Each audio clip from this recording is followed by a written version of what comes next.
మంచి దేవుళ్ళు మంచి సమయంలో కూడా సన్నిధిలో ఉన్నాం. 3-4 మాటలు నాకు ఇచ్చారండి. దాంట్లో ప్రార్థన చేసి సిద్ధపడ్డాను.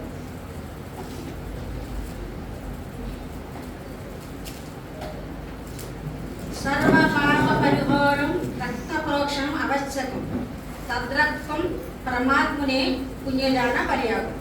చాలా శాస్త్రాల్లో, చాలా వేదాల్లో,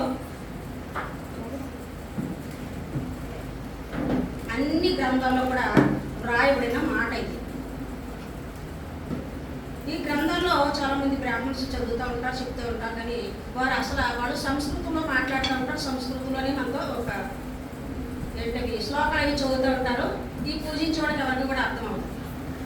వాళ్ళు ఏం పలుకుతారండి? సర్వపాప పరిహారం రక్త ప్రోక్షణం ఆవశ్యకం, తద్రక్తం పరమాత్మని పుణ్యదాన పర్యాగం. అంటే బ్రాహ్మణ్స్ అందరూ వెళ్ళి ఏం చేస్తున్నారు? పూజలు చేస్తారు. కానీ దాని అర్థం ఎవరికి కూడా తెలియదు. అది మన బైబిల్లో ఉంది. రక్త ప్రోక్షణం ఆవశ్యకం. దేవుని యొక్క పరిశుద్ధుని యొక్క రక్తము భూమి మీద వెలిగిస్తే కానీ సర్వలోక పాపాలకి పరిహారం లేదని అన్ని గ్రంథాలు అన్నీ కూడా ఘోషిస్తున్నాయి. కానీ ఎవరు నమ్ముతారు? ఎవరు నిజం చెప్తారు? ఎవరు మనకు వివరించి ఎవరు నిజం చెప్పేవాడు ఎవరు కూడా లేరు. మన దేవుని పెట్టారా? అందుచేత పరిశుద్ధిని రక్తము మనకు అవసరమైనది కనుక కొన్ని వేల సంవత్సరాల క్రితము ప్రభు వారు ఈ 2 మాటలు విన్నారు కదా. దాంట్లో ఎన్నో ప్రాముఖ్యమైన మాటలు మీరు విన్నారు. దేవాది దేవుడు ఆదిలోనే దేవాది దేవుడు యేసుక్రీస్తు ప్రభు గారి భూమి మీద పంపడానికి, యజ్ఞం చేయడానికి, యాగం చేయడానికి, ప్రాణదానం చేయడానికి, శిలువ మరణం పొందడానికి, అనేక విషయాలు పొందడానికి అప్పుడే ప్రతిష్ఠించారంట. ఆదిలోనే. అది ప్రవక్తలు బైబిల్లో ఎంతోమంది, మీకా ప్రవక్త, జకర్యా ప్రవక్త, ఇర్మియా ప్రవక్త, యెషయా ప్రవక్త, ఎంతోమంది ప్రవక్తలు మన పాత నిబంధనలో ప్రవచించారు. ప్రవచించిన ప్రవచనాలు ఎప్పుడు నెరవేరు? కొన్ని వేల సంవత్సరాల క్రితం నెరవేరింది అది. హల్లెలూయా. అంతక్రితం ఎంతోమంది పుట్టారు, చనిపోయారు, హల్లెలూయా. అయితే మనం ఎంతో ధన్యులు. యేసుక్రీస్తు ప్రభు గారు పుట్టి 2000 సంవత్సరాలు అయిపోయింది అక్కడ. అంటే తరతరాలలో యుగ యుగాలలో పాట పాడతాం కదా మనం. తరతరాలలో యుగ యుగాలలో జగ జగాలలో దేవుడు దేవుడు యేసే దేవుడు మన దేవుడు దేవుడు యేసే దేవుడు. హల్లెలూయా. అలాగా తరతరాల్లో యుగ యుగాల్లో కూడా చేసే దేవుడు. తరతరాల్లో తర్వాత యుగ యుగాలలో కూడా చేసే దేవుడు అప్పటి నుంచి, ఆది నుంచి. మరి మధ్యలోకి వచ్చిన ఎవరైనా మధ్యలోకి గారు నేను ఒక మాట చెప్పనండి. అందరికీ, మీకు నాకు అందరికీ సర్వమానవులకి బర్త్డే చాలా విలువైంది కదా. ఒక అబ్బాయికి వయసు వచ్చిన తర్వాత మ్యారేజ్ చేస్తాం. వాళ్ళకి ఒక బాబో పాపో పుడితే మనకి ఎంతో సంతోషం అండి. ఆ బిడ్డ ఎక్కడి నుంచి వచ్చింది మనకి? మా నాన్న కలిగిన వాళ్ళు అంటారు. కానీ దేవుడు కరుణించి ఇవ్వకపోతే సంతానము చాలా మంది పిల్లలు లేరు భూలోకంలో. కలియక వల్ల కాదు, దేవుని దయ వల్ల, దేవుని కృప వల్ల బైబిల్ చేపిస్తుంది. యెహోవా దయ వల్ల కుమారులు యెహోవాను గ్రహించు సాధ్యము, గర్భఫలం ఆయన ఇచ్చు. అది మనకు తెలుసు, క్రైస్తువులకు తెలుసు. ప్రజల వారికి కూడా చాలా విషయాలు తెలియదు. మనకు కళ్ళు విప్పబడ్డాయి. మనము దేవుని యొక్క రక్షణలో ఉన్నాం కనుక మనకు చాలా విషయాలు తెలుసు. అంచేత మరి దేవుడు ఆ కాలంలోనే దేవుడు యుగ యుగాలు, తరతరాలు, మన పాట తరతరాల్లో యుగ యుగాలు, జగజగాల్లో, ఏ జగజగాల్లోనూ, ఏ యుగ యుగాల్లోనూ, ఏ ఆదిలోనూ, ఇప్పుడు ఈ చంద్రబాబు చెప్పిన మాటలు, ఏ ఆదిలోనూ దేవుడు క్రీస్తు ప్రభు గారిని మన కొరకు ప్రతిష్ఠించాడంట. మన కొరకు ప్రతిష్ఠించేసాడు, మన కొరకు అభిషేకించాడు, మన కొరకు నువ్వు ఈ పని చేయాలా, ఎంత శ్రమను అనుభవించాలని. హల్లెలూయా. 1-2 మాటలు చాలా చాలా చాలా చాలా నాకు నచ్చి చాలా చక్కగా వివరించాడు చంద్రబాబు. దేవుడు దీవించగా చాలా బాగున్నాయి. ఎంత అద్భుతంగా మనకు అర్థమయ్యాయండి. అర్థమయ్యా. ఇప్పుడు నాకు ఇచ్చిన మాటలు 3-4 అది అక్కడే రాయబడి ఉంది. అమ్మా ఇదిగో నీ కుమారుడు.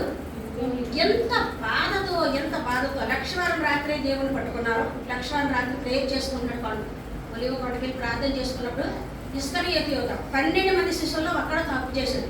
నేను అనుకుంటున్నాను, నా ఉద్దేశం, పేతురు తప్పు చేశాడు, 3 సార్లు బొంకాడు. ఏసేవరో తెలియదని ఆయన క్షమించాడు దేవుడు.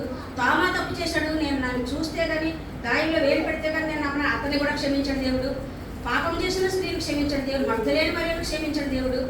అసలు అడిగితే ఇతను కూడా క్షమించలేమో అని నేను అనుకుంటున్నాను. కానీ అతను క్షమాపణ అడగలేదు, భయపడిపోయాడు. భయపడిపోయి యేసయ్యని 30 వెండి నాణాలకు అమ్మేసి చాలా భయపడి అతి దారుణంగా చంపబడ్డాడు. అతి దారుణంగా తనకు తనే ఉరేసుకుని ఆ కొమ్మిరిగిపోయి లోయలో పడి రాళ్ళలో పడి కడుపు చీలిపోయి పేగులు బయటకు వచ్చి భయంకరంగా ఎవరు తెలియపడి దిక్కుమాలి సాగు చచ్చాడు. ఎవరండి? యేసు ప్రభు గారితో తిని తాగి సుఖించి ఆయనతో కూడా ఉండి 3.5 సంవత్సరాలు ఆయన చేసి అద్భుతాలు పొంది ఆయన ఎవరిని ఎక్కువగా నమ్మాడంటే అంతకన్నా ఎక్కువగా అందరినీ నమ్మాడు. ప్రార్థన పనులుగా ఎక్కువగా ఎవరు నమ్మాడు అంటే యూదని నమ్మాడు. ఎందుకు?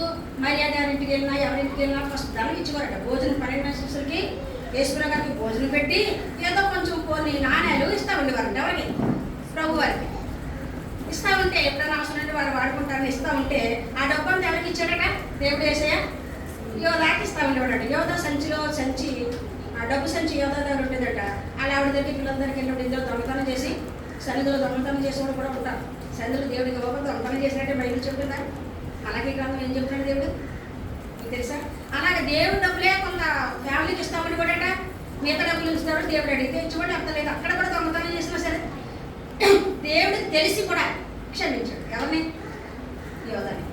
మరి అప్పుడు చెప్పినట్టు అప్పగించాడు, భయంకరంగా అప్పగించినప్పుడు పశ్చాత్తపడ్డాడు, భయపడ్డాడు. కానీ క్షమాపణ మాత్రం అడగలేదు. ప్రభు నాకు క్షమించు, నేను చాలా డబ్బు తినేశాను, నేను చేసిన దీన్ని ఎంత గట్టిగా కొడతారని, ఎంత మరణ శిక్షగా అప్పగిస్తారని, ఎంత భయంకరమైన శిక్ష అంటారని నాకు తెలియదు. నేను డబ్బుకే ఆశపడ్డాను, డబ్బే నా ప్రాణం, డబ్బుకే నేను ఆశపడ్డాను. కానీ ఎంత పెద్ద శిక్ష నీకు వేస్తారని నాకు తెలియక నేను తప్పు చేశాను ఒప్పుకోలేదు. ఈ రోజులో కూడా క్రైస్తవులు చాలా మంది ఎన్ని ప్రసంగాలు విన్నా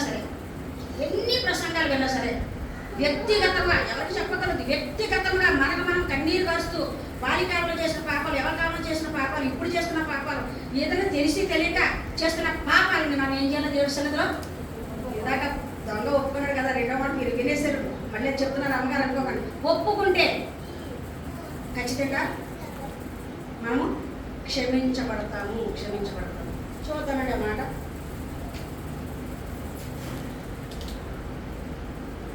యోహాను 19:2 యేసు తన తల్లియు తాను ప్రేమించిన శిష్యుడును దగ్గర నిలుచుండడు చూచి అమ్మా ఇదిగో నీ కుమారుడు అని తన తల్లితో చెప్పాను. ఎందుకు? అప్పటికే రాత్రంతా చాలా కష్టపెట్టారు. ఒకరి తక్కువ 40 దెబ్బలు కొట్టారు, మొండ్ల కిరీటం నెత్తి మీద పెట్టారు, రక్తాలు కారుకుంటేనే ఏరో దగ్గరికి పిల్లల దగ్గర రాత్రంతా తిండి తిప్పలు లేకుండా రక్తాలు కార్చుకుంటూ రాత్రంతా నిద్ర లేకుండా, పాలకు జోడు లేకుండా, తాగడానికి నీళ్ళు లేకుండా, తినడానికి లేకుండా నెత్తి మించి రక్తం కారిపోద్దు. ఒళ్ళంతా దెబ్బలు కొట్టేసి బాగా కొట్టి నెత్తి మీద మొండ్ల కిరీటం మొడలు దిగిపోయేలా పెట్టి ఇటు నుంచి రక్తం, ఒళ్ళంతా రక్తం, మళ్ళా 2 చేతులు కట్టేసి అటు ఇటు రాత్రంతా తిప్పారు. పిల్లల దగ్గరికి ఏరో దగ్గరికి అన్నకు అయిపోయిన తిప్పి రాత్రి అంతా అయిపోయిన తర్వాత ఆ ఉదయం లేచిన తర్వాత ఎవరో మొయ్యలేనటువంటి భారమైన బరువైన ఎన్నో కేజీలు, మరి నాకే లెక్కలేదు కానీ ఒక 5-10 మంది మొయ్యాలట ఆ సిలువ. అందుకనే దేవుడు సిలువ పెట్టుకుని ఈడ్చుకుంటూ వస్తున్నాడు. చూసా మొయ్యలేకపోతున్నాడు. ఎంత ముళ్ళ కిరీటం పెట్టి దెబ్బలు కొట్టి రాత్రంతా తిప్పి తిండి లేకుండా ఒళ్ళంతా గాయాలైనా సరే వాళ్ళకి ఎట్టగారం ఎలకాలం అయిపోయింది. మీరు చక్కగా పాట పాడతారు కదా, సిలువలో సాగింది యాత్ర కరుణామయుని దయగల పాత్ర, సిలువలో సాగింది యాత్ర కరుణామయుని దయగల పాత్ర. అది అలాగే సిలువలో ఆ తండ్రిని కొద్ది నుంచి ఉదయం నుంచి అలా తిప్పుతారే ఉన్నారట. మరి యెరూషలేము ఈదంతా కూడా ఈ నిన్న కొట్టిన లక్ష్మణ్ రాత్రి కొట్టిన దెబ్బలో మొండ కిరీటం చాలక సిలువ పెట్టుకుని నడుస్తూ ఉంటే మరలా పడుతున్నారు. ఆ దెబ్బలు ఎక్కించబడలేదు ఇందులో. మరలా యెరూషలేము ఈదంతా తిప్పి కొండ ఎక్కిదాకా ఉదయం 6 గంటల నుంచి పడతానే ఉన్నారు. రాత్రంతా పడుతున్నారు, మళ్ళీ సిలువ పెట్టాక పడుతున్నారు, ఎక్కడ పడిపోతే పడుతున్నారు, కొట్టుకుంటూ కరుణామయుడు సినిమాలో చాలా స్పష్టంగా తీశారు కదండి. కరుణామయుడు సినిమా నేను చూసినప్పుడు ఫస్ట్ చూసినప్పుడు చాలా ఒక నెల రోజులు అందరూ మా సండస్లో మేము ఏడు మేము కూడా ఫస్ట్లో చూసినప్పుడు చాలా ఏడుపు వచ్చింది. ఇప్పుడు రోజు చూస్తున్నా ఏడుపు రాదు సరే. ఇప్పుడు రోజు అలాంటి పాట పాడుతున్నా మన గుండె కరగట్లేదు.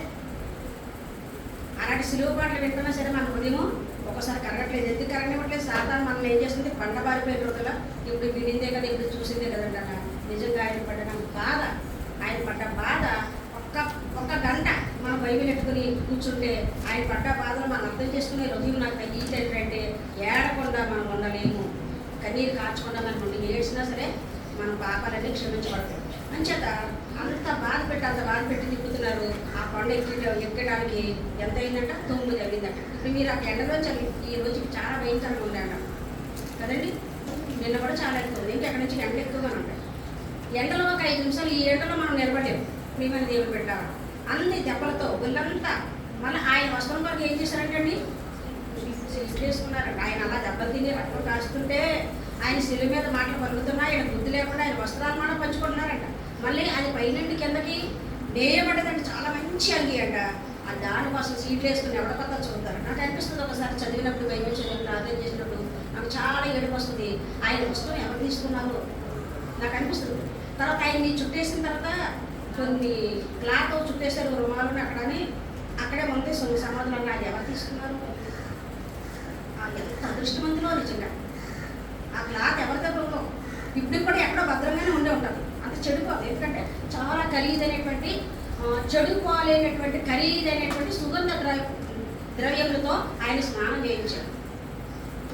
సుగంధ ద్రవ్యములతో శరీరం పాడైపోకుండా, వస్త్రాలు పాడైపోకుండా కొన్ని వేల సంవత్సరాలు ఉండడానికి యేసుక్రీస్తు ప్రభు గారు గొల్గొతా కొండ మీద రాత్రి సిలువేసినప్పుడు కానీ, గెచ్చిమల తోటలో ప్రార్థన చేసినప్పుడు కానీ, ఈ చెట్లట అక్కడ ఉన్న చెట్లట ఎన్నో కొన్ని చెట్లు పోయాట. కానీ కొన్ని చెట్లు 2000-3000 సంవత్సరాల క్రితం చెట్లు ఉన్నాయంట. ఆయన ప్రార్థన చేసి జెరూసలేం వెళ్ళి వచ్చినట్టు చూసినట్టు చెప్పారనమాట. చూసారా చెట్టుకి ఎంత వయసు ఉందండి? 2000 సంవత్సరాల క్రితం ఉన్న చెట్లు కూడా ఉండేటండి. మనం ఎంతకాలం బ్రతుకుతుందని చెప్పండి? మానవ జీవితం అంతా బహు కొద్ది దేవుడికి పాపం వచ్చేసినట్టు ఆలోచన ఎక్కువైపోయి, ఇంకా చిన్నగా చెప్పే టెక్నాలజీ ఎక్కువైపోయి, ఆలోచన ఎక్కువైపోయి మనుషులకి ఆయుష్కాలం తక్కువైపోయిందంట. ఆయుష్కాలము తగ్గించాడు దేవుడు. ఇప్పుడు 50 సంవత్సరాలు కూడా బతుకుతారో పిల్లలు లేరో చెప్పలేము. 100 సంవత్సరాలు పూర్తిగా మనం ఇక్కడ ఉన్న ఎవరన్నా 100 సంవత్సరాలు పూర్తిగా ఎవరు బతుకుతారో కూడా మనము చెప్పలేము. 100 సంవత్సరాలు బ్రతికితే అదృష్టమే మనం. చూసారండి, 100 సంవత్సరాలు తరతరాలు యుగాలు జగజగలు అన్నాను. ఒక యుగం అంటే 2000 సంవత్సరాలు, ఒక తరం అంటే 100 సంవత్సరాలు. 100 వేసుకున్నాం. ఒక ఆయన అన్నాడు, నేను అలాగంటే మీరు అలా మాట్లాడకండి అమ్మగారండి, మీ చర్చలకు అలా చెప్పేద్దాం. తరం అంటే నేను 50 చెప్తాను, మా చర్చలో నేను 50 చెప్తాను అన్నాడు. నేను ఎంత చెప్తున్నాను? ఒక తరం అంటే చెప్పండి 100 సంవత్సరాలు. 100 సంవత్సరాలు బ్రతికపోయినా తరం అంటే 100 సంవత్సరాలు. యుగం అంటే 2000 సంవత్సరాలు. ఒక తరం అంటే మా అమ్మడు, మా నాన్న, మా అమ్మగారు తగ్గుతారు, నాది డాడీ గారు తగ్గుతారు, మా పిల్లలు తగ్గుతారు. ఆ పిల్లలది తరం అంటే మన తర్వాత వచ్చి తరం అన్నమాట. వాళ్ళు ఎన్ని సంవత్సరాలు బతుకుతారో మనం ఎన్ని సంవత్సరాలు బతుకు గ్యారంటీ లేదు. గ్యారంటీ లేని బ్రతుకులో బ్రతుకుతూ కూడా, గ్యారంటీ లేని బాడీలో మన ప్రాణం ఉంటూ కూడా ఇంకా మనకి ఎంత ఉందండి చెప్పండి? అన్నీ మర్చిపోయి ఒకసారి మనం మనుషులమనే సంగతి మర్చిపోయి, దేవుడు ఉన్నాడనే సంగతి మర్చిపోయి, పరలోకము పరదేశం ఉందనే సంగతి మర్చిపోయి, నరకము పాతాళం ఉందనే సంగతి మర్చిపోయి, ఇష్టానుసారంగా విచ్చలవిడిగా క్రైస్తవులు బ్రతుకుతున్నాం ఈ దినాలు. మరి తండ్రి దగ్గరికి ఎవరెత్తారో, పరదేశం ఎవరెత్తారో ఎవరెవరో నాకైతే తెలియదు. కానీ దేవుడు ఏం చేస్తున్నాడు? సర్వలోక మానవుల్లో ఉన్న సంఘాలన్నీ కలిపేస్తున్నాడు. కలిపేసి నీతిమంతులను, పరిశుద్ధులను ఏర్తారని దేవతలు వచ్చి, పాస్టర్ గారు ఏడడానికి లేదు. అసలు పాస్టర్ గారు వెళ్తాడో లేదో తెలియదు, వచ్చుడు విశ్వాసం వెళ్తాడో లేదో తెలియదు, అసలు ఎవరిని వెళ్తామో తెలియదు. మన వరకు మనం వెళ్తాము, వెళ్ళాలి. ఎంత పాపం చేయకుండా ఉండాలి. నోరు పాపం చేయకూడదు, పళ్ళు పాపం చేయకూడదు, హృదయంతో పాపం చేయకూడదు, ఎవరిని మాటలతో కూడా బాధ పెట్టకూడదని నిర్ణయం తీసుకుని లాస్ట్లో పాస్ అవుతే మనం వెళ్తాం. మీరు నేను ఇప్పటికంటే అంత పరీక్ష ఉంది మనకి. ఊరికే అప్పటికి వచ్చేటటువంటి పరలోకం చెప్పండి. 1-2 గంటలు గంట చేస్తాను కానీ భార్య అమ్మ పెట్టమని హల్లెలూయా చాలా జాగ్రత్త. అమ్మని కూడా జ్ఞాపకం చేసుకున్నాడు సినిమాలో దేవుడు. అమ్మని కూడా ఎందుకు ఎవరొకరు ఆయన చనిపోయిన తర్వాత ఎవరొకరు 7 మాటలు పవిత్రమైన మాటలు పలికేస్తున్నాడు. ఆ పవిత్రమైన పలికేసిన తర్వాత ఆయన తర్వాత పుట్టిన బిడ్డలు ఉన్నారు, తండ్రి తర్వాత పుట్టిన బిడ్డలు ఉన్నారు. వాళ్ళనే చూసుకుంటారు, ఎవరైనా చూసుకుంటారు. మా అమ్మని చచ్చిపోయేటప్పుడు నాకెందుకు మామ సంగతి అనుకున్నాడా యేసయ్య? అంటే ఏంటంటే లోకానికి ఇచ్చిన మెసేజ్ ఏంటి? ఎప్పుడూ కూడా నీ తల్లిని నిర్లక్ష్యము చేయొద్దు అని ప్రజలకు ఒక మెసేజ్ని ఇచ్చాడు దేవుడు. ఎంత గొప్పడు చూడండి. చనిపోతూ కూడా మన కొరకు, మన బిడ్డల కొరకు, మన భవిష్యత్తు కొరకు, మన పిల్లలు లేదా మనము మన తల్లిదండ్రులు నిర్లక్ష్యం చేస్తామేమో, లేదా మన బిడ్డలు మనల్ని నిర్లక్ష్యం చేస్తారేమో. అటువంటి నిర్లక్ష్యం ఎవరో కూడా మీ తల్లిదండ్రుల విషయంలో మీరు చేయొద్దు. నేను నా తల్లిదండ్రుల విషయంలో చెప్పండి, నేను నిర్లక్ష్యం చేయట్లేదు. చనిపోతే కూడా మూడో మాటగా నా తల్లిని నేను ఏం చేస్తున్నాను, ప్రేమించాను. ఎంతగా ప్రేమించాను. చనిపోతున్నప్పుడు కూడా ఒక శిశువునికి నా తల్లి బాధ్యత నేను అప్పగించానని ఆ రోజు ఆయన పలకపోతే ఈ రోజు కూడా క్రైస్తవులు కొంతమంది మరి తల్లిని చూడలేమో అనుకుంటున్నాను నేను. హల్లెలూయా, హల్లెలూయా. దేవుని బిడ్డలారా, ఇప్పుడు మనం బైబిల్ చదువుతున్నాము, దేవుడిని చాలా ప్రేమిస్తున్నాము, అన్నీ చేస్తున్నాము. మరి తల్లి బాధ్యత కూడా చెప్పండి, ఒక విశ్వాస బాధ్యత మనం తీసుకోవాలా, కాపర బాధ్యత మనం తీసుకోవాలా, సంఘ బాధ్యత మనం తీసుకోవాలా, మన చుట్టాల బాధ్యత కూడా మనం తీసుకోవాలా. ఎవరైనా పేదవారు ఎవరైనా కాబట్టి వాళ్ళ బాధ్యత, మనకి మన మీద కొన్ని బాధ్యతలు పెట్టాడు దేవుడు, అవి మనం చెయ్యాలంతే. నేను ఇదే చేస్తానండి, నేను ఇదే చేస్తానండి, నేను మిగతా ఏది చేయలేనండి అంటే దేవుడు ఏం చేయాలంటే, భూలోకంలో నేను ప్రేమించావు కాబట్టి, ప్రార్థించావు కాబట్టి నీకు అనవసరం ఇస్తాను, ఆరోగ్యం ఇస్తాను, జీవితం ఇస్తాను, బతికిస్తాను, పరలోకం నేను చెప్పండి ఇవ్వలేను అనడానికి ఏమైపోతాను. ఇంకా చెప్పాడు కదా, నాకు ఒకసారి టీవీలో మరి టీవీ లేదనుకోండి, టీవీలో చూసినప్పుడు మరి వార్తలు చూసినప్పుడు ఇప్పుడు జరుగుతున్నాయి కదా, యుద్ధాలు జరుగుతున్నాయి కదా, ఎవరికి ఇశ్రాయేల్కి గాజాబడికి జరుగుతున్నాయి కదా, మొత్తం ఊరంతా మేకలన్నీ పచ్చబడిన పరిస్థితి అంతా కూడా బాంబుల వల్ల మసి అయిపోయింది. ఇక మరలా గట్టి మరవడానికి ఎప్పుడు దాకా మొలిసి వస్తుందో తెలియదు. సమస్త జీవరాశులు కూడా నాశనం అయిపోయి ఎవరికి అన్నవస్త్రాలు లేవు. ఇప్పుడు జరుగుతుంది, ఇప్పుడు కూడా ఉక్రెయిన్లో జరుగుతుంది యుద్ధము, ఇంకా చాలా చోట్ల జరుగుతున్నాయి, మీకు అందరూ తెలుసు. ఆ దేశస్తులు మనం టీవీలో వార్తలు చూసినప్పుడు ఎంత భయం వేస్తుంది మనకు రోజున. అయ్యో ఒకవేళ మన విశాఖపట్నంలో ఎవరైనా బాంబు వేసాడు, లేదా భూకంపం వచ్చిందనుకోండి, లేకపోతే సునామీ వచ్చిందనుకోండి, మన పరిస్థితి ఎక్కడ పరిగెడతాం. ఈ కొండల నుంచి ఒక లావా తెలుసు మీకు, కొండల్లో చదువుకున్న బిడ్డ అందరూ తెలుసు, కొండలు పగిలిపోయి ఏమొస్తుందట, అది ఎలా వస్తుంది, గంధకముతో లోపల నుంచి పొంగుకుంటూ అది తారు కంటే భయంకరంగా మరుక్కుంటూ వస్తుంది కొండల నుంచి. కొన్ని దేశాల్లో అది ఎలా కొండ పగిలిపోయి ఇలా వచ్చేస్తున్నాం, ఆ కొండ పగిలిపోవచ్చు. మరి ఎక్కడ పరిగెడతాం, ఎంత దూరం పరిగెడతాం, ఏం తీసుకుంటాం. ఒకవేళ కానీ ఎవరు లోతు భార్యలాగా ఆ బీరులో నుంచి బంగారు పట్టుకుందాం, లేకపోతే కొంచెం డబ్బులు ఏమైనా జాకెట్ పెట్టేసుకుందాం, జత పట్లాంటి కదా ఇంటికి వెళ్తే వచ్చేసింది అనుకో, ఏమైనా తీసుకుందామని వెళ్ళామనుకున్నాం, కనీసం బ్యాగ్లో జత పట్లన్నా ఒక వాటర్ బాటిల్ లేదా కొంచెం డబ్బులు ఏమో పట్టుకెళ్తే దూరం వెళ్ళిపోతే అక్కడ ఏమైనా కొట్టేదిలో ఉంటే తీసుకొచ్చి ఒక రోజుల్లో బతుకొచ్చి గంటలు బతుకొచ్చి అని ఉండదు. మాకు ఆలోచన ఉండదు, ఏమైందా మనకి తినడానికి ఏది, తాగడానికి ఏది, తీసుకోవడానికి వెళ్ళినప్పుడు ఒక కొన్ని నిమిషంలో వచ్చి పడిపోతుంది అంతే. సునామీ కానీ భూకంపం కానీ ఏదైనా సరే మళ్ళీ ఒక వస్తువు తీసుకుని పరిగెట్టడానికి వీలు లేదు. అప్పుడు మన బిడ్డల్ని కూడా మనం పట్టుకోమంట, భర్తను కూడా పట్టుకోమంట, ముసలి ఎవరు పట్టుకోమంట, పట్టుకోమంట, ఎవరు ప్రాణం ఆడి పట్టుకుని పరుగు అక్కడ మధ్యలో దారిలో చచ్చుకున్నా సరే. అలాంటి భయంకరమైన విపత్తు ఒకవేళ మన వైజాగ్కి వస్తే ఏం చేస్తాం. అది రాకముందే కొంచెం ప్రార్థన చేసుకుంటాడంటే ఈరోజు ఎంతమంది సరి పెట్టేసారు, ఎంత పవిత్రమైన దినము, అట్లాదులు ఎంత పవిత్రమైనది, సంవత్సరానికి ఒకసారి వస్తుంది. నేను రెండు పవిత్రమైన చెప్తున్నాను. ఒకటి బర్త్డే, రెండు డెత్ డే. చెప్పండి అంతేనా? ఈ రెండు ఇంకా చాలా ఉన్నాయండి. ఏ డేలు, మదర్స్ డే, ఇంకా చిల్డ్రన్స్ డే, ఇంకా ఆ డేలు మధ్యలో వదిలేద్దాం. ఫస్ట్ లాస్ట్ ఆ రెండు పెట్టుకుంటాం. నేను అనుకుంటున్నాను బర్త్డే అయితే మనం చూసుకుంటా చేస్తాం, డెత్ డే అయితే నా డెత్ డే చేశారనుకో నేను చచ్చిపోయాక మీరు ఏదో చేశారనుకో మీరు నేను చూస్తానా? ఒకసారి డెత్ డే చేసుకోవాలని అనుకున్నాను. హల్లెలూయా.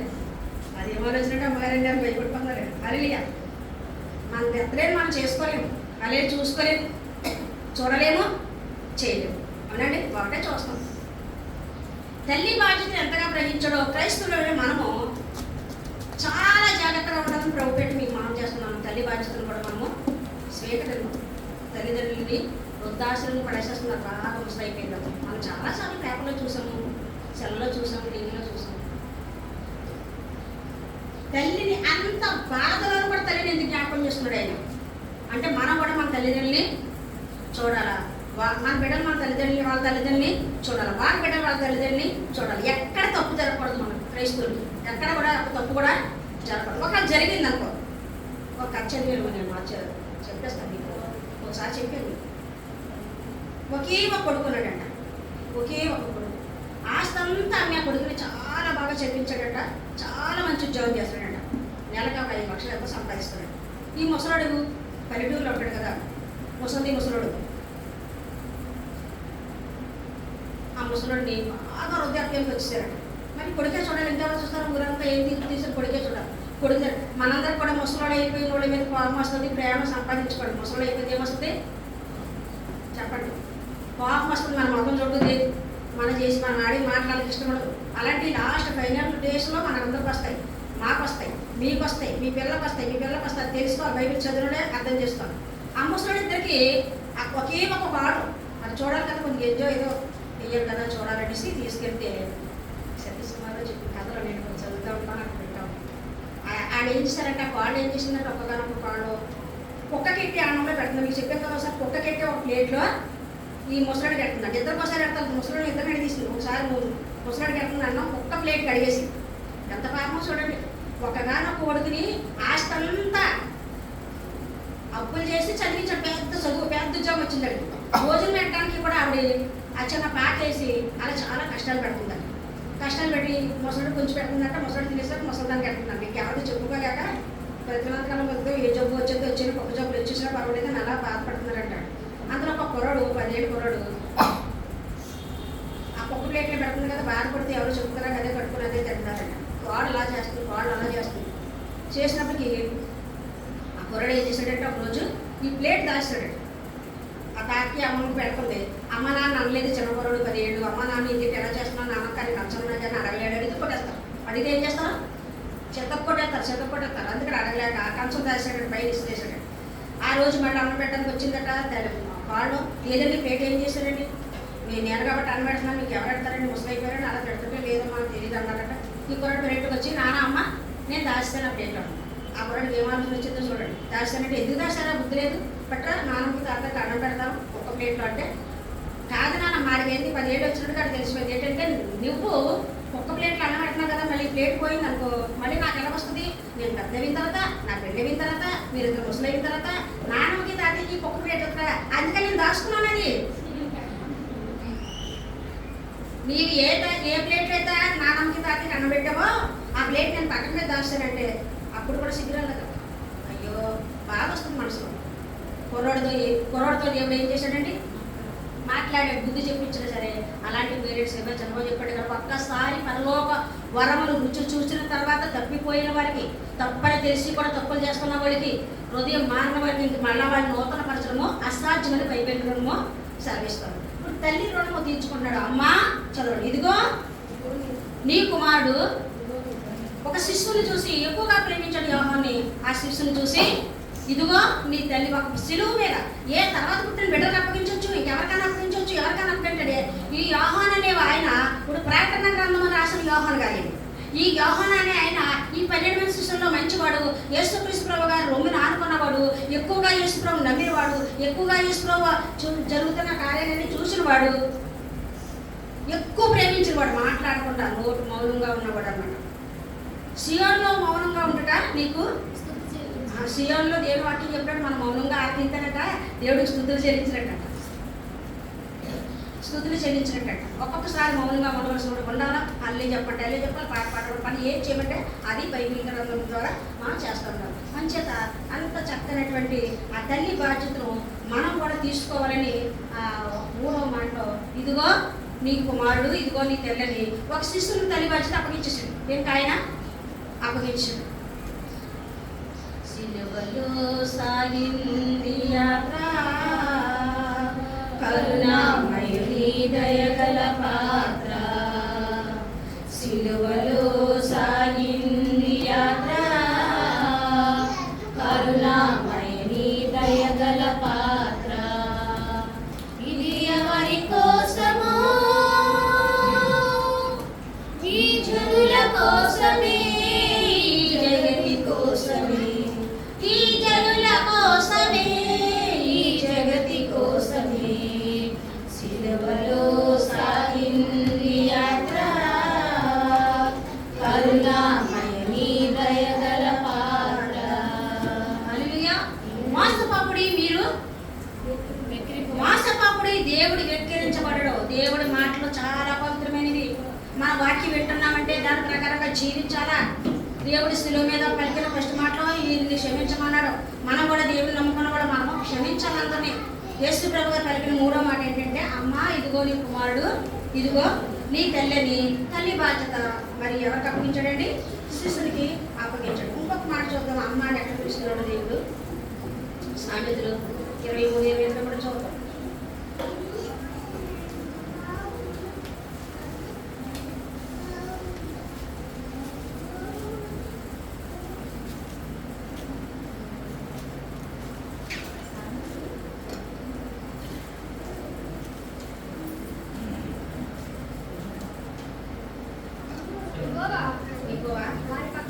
వారి పక్షమున యాజమాడు ఆయన వారిని దోచుకొని వారి ప్రాణమును ఎవరిని కూడా మనం అన్యాయం చేయకుండా శత్రువులు ప్రేమించాలని ఫస్ట్ మాట్లాడడం విన్నాము. అటువంటి కృప దేవుడు మీకు నాకు మన పట్ల దేవుడు. కుటుంబం ఎడల బాధ్యత కలిగి ఉండాలి, బిడ్డల ఎడల బాధ్యత కలిగి ఉండాలి, సంఘం ఎడల బాధ్యత కలిగి ఉండాలి, దేవుని సేవల ఎడల బాధ్యత కలిగి. మన మీద మనకి మన ఆత్మ ఏమైపోతాం, ఇది పరలోకం ఎంతదా నరకం ఎంతదా, దేవుని చెత్త ప్రకారంలో మనం ఉన్నామా లేదా అని మనం తలంచుకోకపోతే, దేవుడిని నమ్ముకుని బైబిల్ అంతా చదువు. ఒక కుటుంబం నాకు తెలుసు, ఉదయం సాయంకాలం వరకు బైబిల్ పెట్టుకుని అస్సలు ఎప్పుడు చూసినా చేతిలో బైబిల్ ఉంటుంది. అర్థమైంది మీకు? అది చాలా కష్టం. పొద్దున్నే సాయంకాలం వరకు చూడు, ఎప్పుడు వంట చేసుకుంటా తెలిసి ఎప్పుడు బైబిల్ ఉంటుంది. కానీ ఊరు అందరితో గొడవలాడలేదు. నేను అనుకుంటాను ఒకసారి, ఏంటి 24 గంటల బైబిల్ చదువుతున్నారు, మోకరించి ప్రార్థన చేస్తున్నారు, వీళ్ళు ఎందుకు అని అనుకుంటారు. అంటే ఏంటి అర్థం చెప్పండి? వాళ్ళు ఇంకా చెప్పండి, క్షమాపణ దేవుడితో పొందలేదు. దేవుడు అంటే భయం లేదు, పరలోకం ఎత్తామో నరకం ఎత్తామో దేవుడు శిక్షించడానికి భయం లేదు. 24 గంటలు బైబిల్ చదువుతూనే ఉంటారు, 24 గంటలు ప్రార్థన చేస్తూనే ఉంటారు. మరి వాళ్ళకి ఎందుకు తెలియట్లేదు ఈ విషయం? దేవుడు ఎందుకు మనతో మాట్లాడతలేదని చాలాసార్లు నేను బాధపడ్డాను. చాలాసార్లు, ఒక్కసారి కాదు. మేము ఎప్పుడు వెళ్ళినా మా నాన్నగారు నేను మా అమ్మగారు వెళ్ళి ఎప్పుడు వెళ్ళినా ఆ చేతిలో బైబిల్ ఉంటుంది. అందరి చేతిలో, ఒక్క చేతిలో కదా, కుటుంబం అంతా అదే పద్ధతి, బైబిల్ ఉంటుంది. లోపలికి వెళ్ళి గంట కోసం ప్రార్థన చేస్తున్నాను. అయ్యో మేమైతే చాలా లేట్గా చేస్తున్నాం, వీళ్ళు ఎంత గంటగా చేసేస్తున్నారు ప్రార్థన. ఆ నాన్న చేస్తున్నారు, వాళ్ళ అమ్మ చేసేస్తున్నారు, పిల్లలు చేస్తున్నారు. నేను పాస్టర్ గారి కూతుర్ని, నేను మా నాన్నగారు ఒక టైం పెడతాను, టైంలో చేస్తాను. వీళ్ళు 24 గంటలు బైబిల్ వెళ్ళి పట్టుకుని తిరుగుతున్నారు ఇంట్లోని. నేను అనుకున్నాను, అమ్మో అక్కడ చాలా చెప్పండి, హృదయము మారకుండా, దేవుడి దగ్గర పాప క్షమాపణ పొందుకోకుండా, ఇతరులను ప్రేమించకుండా, ఇంట్లో కూడా ప్రేమించకుండా ఇవన్నీ చేస్తున్నారు. హల్లెలూయా. మరి నాకు అనిపిస్తుంది, దేవుడి వాక్యం చదువుతున్నారు కదా, వాళ్ళకి ఎందుకు దేవుడు మాట్లాడతలేదు హృదయంతో? ఇది తప్పు అని ఎందుకు మాట్లాడతలేదు? నేను చాలాసార్లు బాధపడిన జనాలు ఉన్నాయి. హల్లెలూయా. ఈ రోజుల్లో ఎవరన్నా అలా కష్టమాను దాన్ని ఏమంటారో నాకు తెలియదు. కానీ మా నాన్నగారిని మా అమ్మగారి ఇంటికి వచ్చినట్టు నొప్పుకొని చాలా బాధపడకూడదు. మనం పాస్టర్ గారు అంటే మన పాస్టర్ గారు మనం ఇంటికి ఉదయం ఒకసారి తెల్లవారుజామున ప్రార్థన చేస్తాము, మధ్యాహ్నం రోజుకొని సేపు చేస్తాము, రాత్రి మళ్ళీ కుటుంబాన్ని పెట్టుకుంటాము. రాత్రి మళ్ళీ ఒక గంట ఎంతో భార్యభర్తలు మా అమ్మగారు చేసుకోవాలి. ఏంటి ఇలా చేస్తున్నది, ఏంటి సంగతి అని మేము గమనించినప్పుడు అది జీరో. బైబిల్ పెట్టుకుని తిరుగుతున్నారు ఇంట్లో, ఎవ్వరు వచ్చినా బైబిల్ బైబిలే ఉంటుంది చేతిలో, బైబిలే ఉంటుంది. కానీ బైబిల్ మాత్రం ఉదయంలో లేదు. ఆ చేతిలో బైబిల్ ఉంది, రోడ్డుతో బైబిల్ పలుకుతున్నారు, హృదయంలో ఎక్కడ దేవుడికి చోటు లేదు. హల్లెలూయా, హల్లెలూయా. వారు మానవుల పద్ధతిలో నా దగ్గరికి వస్తున్నారు, కానీ వాళ్ళ హృదయం నాకు దూరం ఉందని వాక్యం చేపించాడు మా నాన్నగారు. ఇలా ఉంటుందమ్మా నీకు తెలీదు, అలా గొడవ ఎత్తి నీ ప్రతి ఎదురు చేసుకో, అలా గొడవలే. చూసారండి ఒక ఫ్యామిలీ అలా చేస్తున్నారు. ఎవరు వచ్చినా బయట పెట్టుకుని పడతారు. ఏ పాస్టర్ వచ్చినా, ఏ పాస్టర్ వచ్చినా, చుట్టాలు వచ్చినా లోపలికి వెళ్తారు. మళ్ళీ బయట అందరూ గొడవలాడేసుకుంటున్నారు. ఈదులతో గొడవ, పక్కలతో గొడవ, కుటుంబంతో గొడవ. ఏంటి నాన్నగారండి బైబిల్ చదువుతున్నారు, ఒక్క వాక్యం అనే వాడితో అంటే నీ వాక్యం ఎందుకనగా దేవుని వాక్యం సజీవం కలదే, బలమకలదే, ఎటువంటి కట్టం కనుక్కొని వాడి కావండి. హృదయం యొక్క తలంపులను మూలుగలను విభజించినంత మట్టు దూరపడదు కదా బైబిల్ చదివితే. ఆ హృదయంలో ఒక్క మాట కూడా దూరలేదా అని అడిగితే మా నాన్నగారు అన్నారు, దూరదానికి వాత వేయబడిన మనుషులు. వాళ్ళకి పూర్వం ఎప్పుడో దేవుడు రాసిన తీర్పు వాళ్ళకు ఉంది. నువ్వేం భయపడక అలాంటి వాళ్ళ గురించి నువ్వు అసలు ఆలోచించొద్దన్నా. అలా ఉంటాడు, అలాంటి వాళ్ళు కూడా ఉంటారా? అలాంటి వాళ్ళు కూడా ఉంటారా?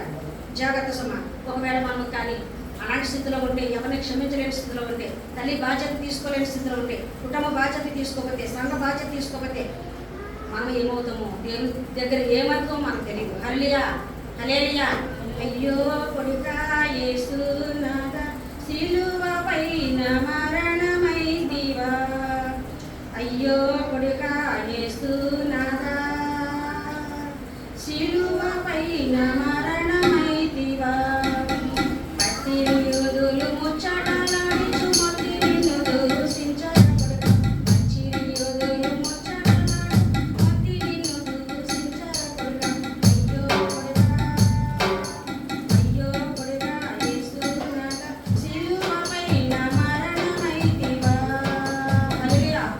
ఆ తల్లి ఏడుస్తుంది, దుఃఖపడుతుంది. అయ్యో ఎంత కాలాన్ని పెంచుకున్నాను, దైవ కుమారుని కొడుకుని పడతాడని దేవత చెప్పింది. నీ ప్రార్థన చేస్తుంటే నాకు పెళ్ళి అవ్వకముందే కడుపులో పడ్డాడు ఈ బాబు కడుపులో పడింది నుంచి నాకు ఆనందమే, ఈ బాబు కడుపులో పడింది నుంచి కష్టాలే, కష్టాలను కూడా సంతోషంగా భరించింది మరియ తల్లి. లోకంలో ఉన్న కష్టాలని ఆయన కడుపులో పడి పుట్టిన దగ్గర నుంచి కష్టాలని ఆవిడ అనుభవించింది. చాలా కష్టాలు, ఒక్కరోజు కూడా ఆవిడ బాధపడినట్టు కానీ యేసోపు గారు మరియ తల్లి బాధపడినట్టు బైబిల్ ఎక్కడా రాయలేదు. ఎంత ఓర్పు, ఎంత సహనము, ఎంత ప్రేమగా బిడ్డను పెంచుకుందో.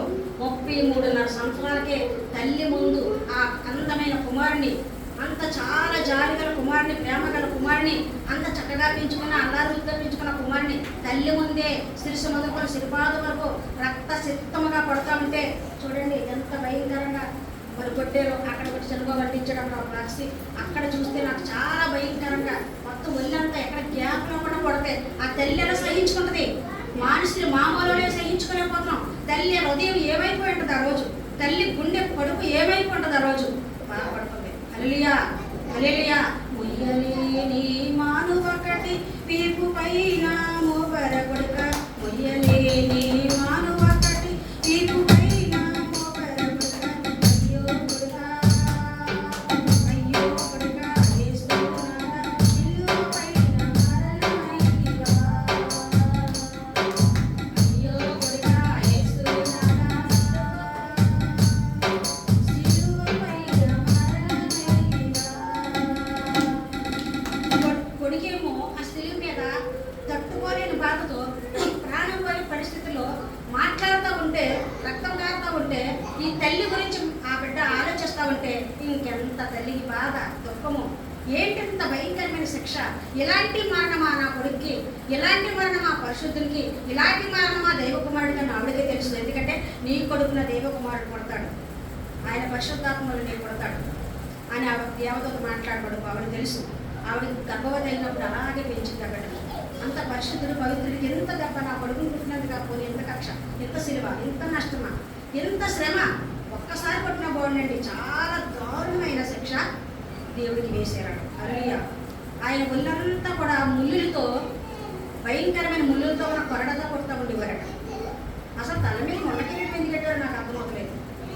నాకు ఏంటి చూస్తే చాలా హృదయ వేదనగా ఉంటుంది. ఒక్క శిక్ష కాదు, ముళ్ళ కిరీటము, దెబ్బలు, రక్తము, ముళ్ళులతో శరీరమంతా లాగేయడము, భయంకరమైన ఆ భయంకరమైన ఆ కష్టం మీద, ఆ బాధ మీద ఈ పొయ్యలేని శిలువ వేయడము. కొన్ని తీసుకెళ్ళిన తర్వాత 2 కాళ్ళు 2 చేతుల్లో పెద్ద పెద్ద పెద్ద పెద్ద కాళ్ళల్లోనూ చేతుల్లోనూ శరమేకులు కొట్టరపడగా, కాళ్ళల్లోనూ చేతుల్లోనూ శరమేకులు కొట్టరపడగా. అయ్యో కొడుకా అయ్యో కొడుకా యేసునాథా, శిలువపైన మరణమైతివా. అయ్యో కొడుకా యేసునాథా, శిలువపైన మరణమైతివా. హల్లెలూయా. శరమేకులు అంటే జాన కన్నా కొంచెం ఎక్కువ. ఒక జాన కన్నా కొలుస్తామా, దానికన్నా పెద్దవి. అవి పల్లెటూరులో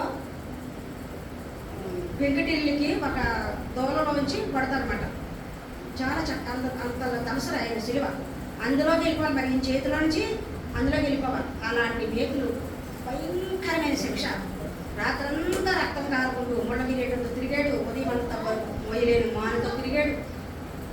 పుల్లంతా ముద్దయిపోయింది, రక్తంతో ఉన్నాడు, రక్తశక్తం అయిపోయిందంట. మనం వర్ణిస్తే ఒక గ్రంథంలో మేము చదివినాడు కదా, చూడలేమంట. మాంసం మొదలు ఊడిపోతుంటే వేలాడుతుంటే అప్పుడు పెట్టానంట శిలువ.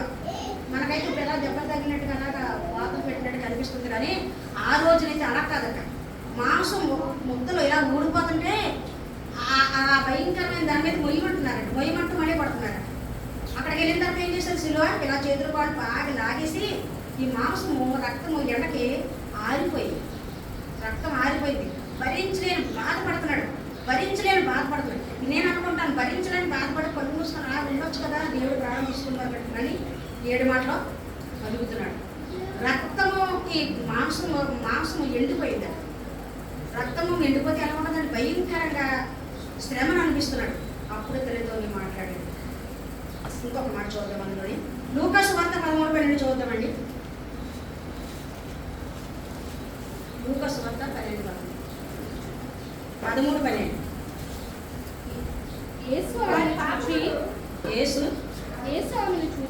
యేసు ఆమెను చూచి రమ్మని పిలిచి అమ్మ ఏమంటాడండి?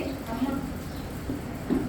యేసు ఒక ఆమెను చూసి రమ్మని పిలిచి, అమ్మా నీ బలహీనత నుండి. ఏం బలహీనత పైన ఉందో మనకు తెలుసు. మన అందరికీ నడువు మొక్కుపోయిన బలహీనమైన ఒక స్త్రీని చూసి, అసలు బలహీనమైపోయిన ఎవరన్నా నడలా పడితే మనం ఏం చేస్తామండి? చెయ్యి కూడా పట్టుకోవడం మనకి ఇష్టం ఉండదు. యేసు ఆమెను చూసి రమ్మని పిలిచి ఏమని పిలిచినాడా? మనం బయట ఎవరన్నా ఉన్నారు నేనే అని పిలుస్తారు. ఎవరన్నా మా పేరు తెలియకపోతారు కదా, తోటకూరడు అని పిలుస్తామండి. అవునా?